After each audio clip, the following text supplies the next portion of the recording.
Rated M for mature.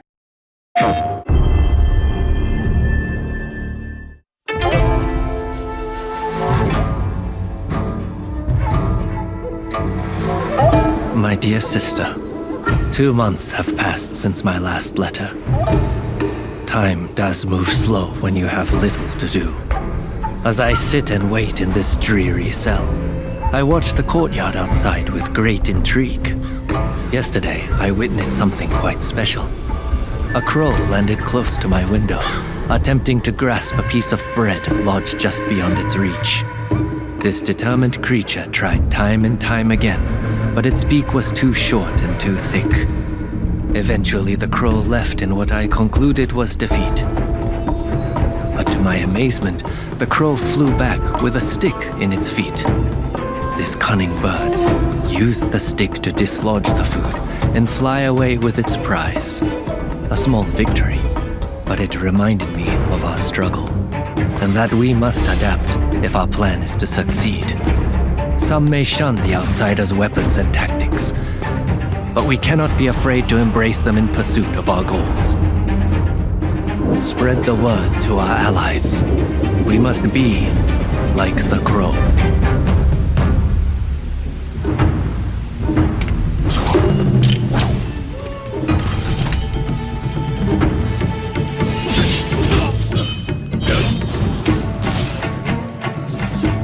Action remains at the core of Rise of the Ronin. It is the culmination of our previous work on action games as Team Ninja.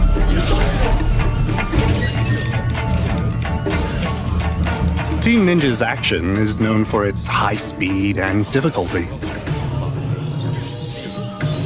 We feel it's part of the player's expectations as well.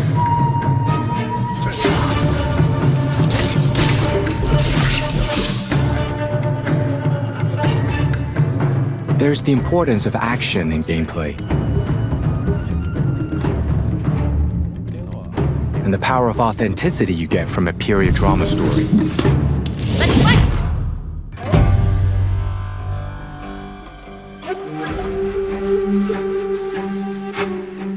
Whilst I was visiting places such as Shokusenjuku or Meirin-gakusha, I realized how locals were truly dedicated to their studies at the time.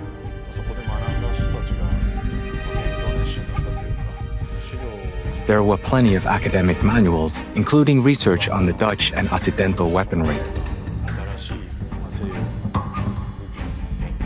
At a time when Japan was isolated and people couldn't access any information from the rest of the world, it was incredible to see the amount of foreign information, worldly cultures, and teachings they were studying.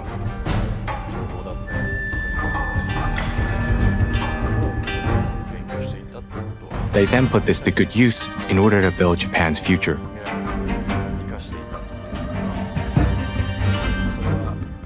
I believe we managed to convey that in Rise of the Ronin as well.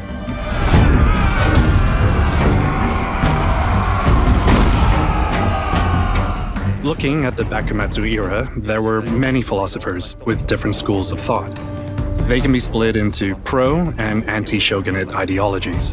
These ideologies fought and contrasted with each other. The goal was to look at how this fight would translate in the action, which weapons and fighting styles would be adopted, and first of all, why that fight was happening. Ready yourselves!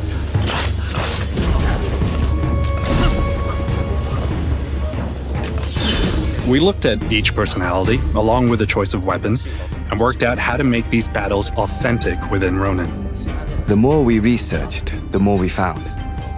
The Munen style and the Hokushinto style as well demonstrated how these people lived their life through the katana, how it was their weapon of choice. It was here where we really felt the power of history. From that period, as we moved towards the modern era, weaponry changed. For example, handguns were introduced. We had to think how to integrate them and balance the use of them with close combat, which meant we had to develop gameplay that incorporated both close combat and ranged attacks. The bayonet was a logical addition when we thought of developing new weapons for Ronin. perfectly suits the Bakumatsu era. We dedicated time to working on adding new gimmicks and the fighting actions.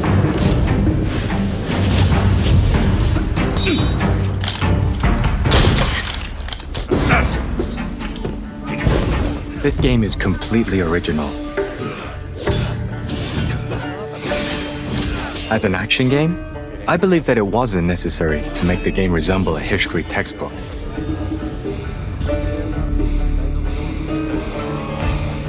It was about creating a reality that was totally plausible in Rise of the Ronin's universe.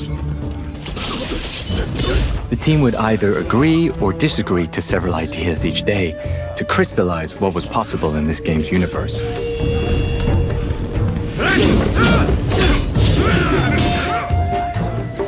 When it comes to action, first I look at something that is humanly possible. Actions you are able to achieve through exercise and training.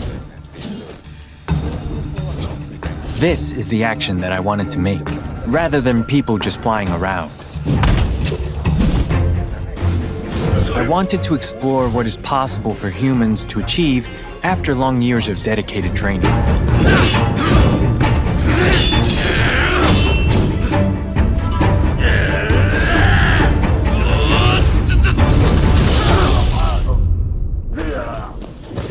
I know.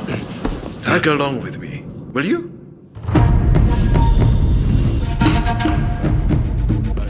What we insisted on most whilst building Rise of the Ronin story was creating a bond system. We looked at the bond you create with other historical figures.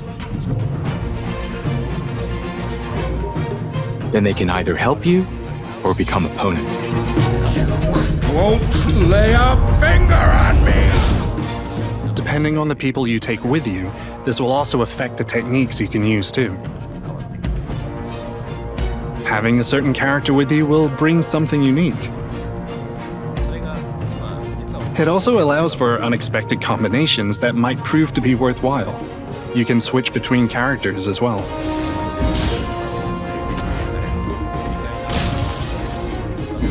It was a lot of work to create the system, but it was definitely the right thing to do.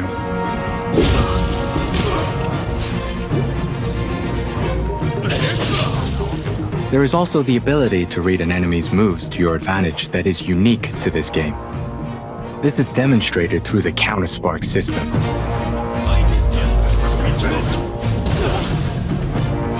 Actions used based on the opponent's moves. It needs to be used with precise timing, and you have to be able to predict your enemy's moves.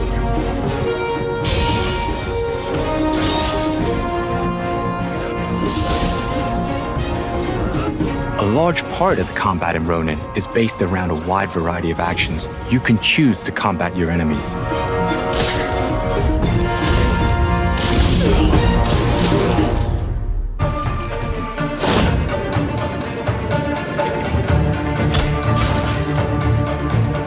It was essential for us that the player gets positive feelings from the action, to feel the battles, and for the enemy actions to look cool.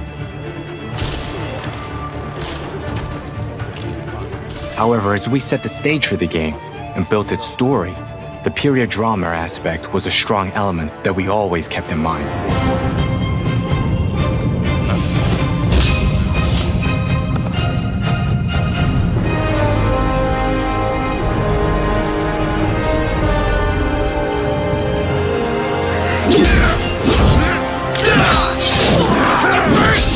This nation is